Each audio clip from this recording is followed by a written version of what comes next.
In today's video, I'm going to teach you how to create custom reports in QuickBooks Online. By the end, you'll know how to find the right starting report, tailor it to your needs, and use the on-screen controls to see exactly the numbers that matter. First, open QuickBooks Online in your browser and sign into your company. From the left-hand menu, go to Reports. This is your reporting home base. You'll see categories like Business Overview, Sales, Expenses, and more, plus a search bar if you already know the report name. Think of this page as a library of ready-made starting points. Next, choose the report you want to build from. Picking a close match saves time. For example, profit and loss is great for performance over a period, balance sheet for what you own and owe at a point in time, and sales by product service for item-level revenue. Open the report, and before customizing, glance at the top for quick controls like report period and accounting method. Set a sensible date range and whether you're viewing on a cash or accrual basis to anchor your numbers. Now click Customize. This opens a panel where the magic happens. Start with the General section to confirm the report period, accounting method, and basic formatting. Then go to Rows/Columns to decide how your data is laid out.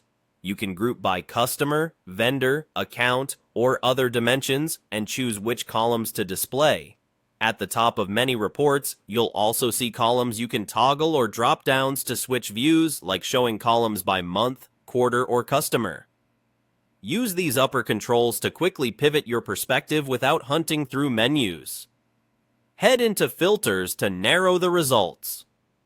Here you can include or exclude customers, vendors, products and services, accounts, classes, locations, and more. Filters are powerful. Apply only what you need so the report stays clear and fast. If the results look off, remove a filter or hit Reset to get back to default settings. In Header/Footer, give the report a clear title and adjust what appears in the header, footer, and page numbers to keep it professional. When your options are set, click Run Report to apply changes. Scan the output and, if needed, tweak columns at the top or refine filters to zero in further.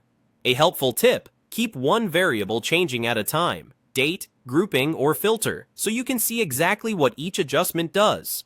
If this is a layout you'll reuse, use the Save option to store your customization with a descriptive name for easy access later.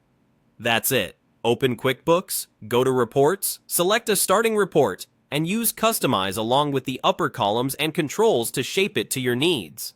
With a few thoughtful tweaks, your reports will tell the story you need every time.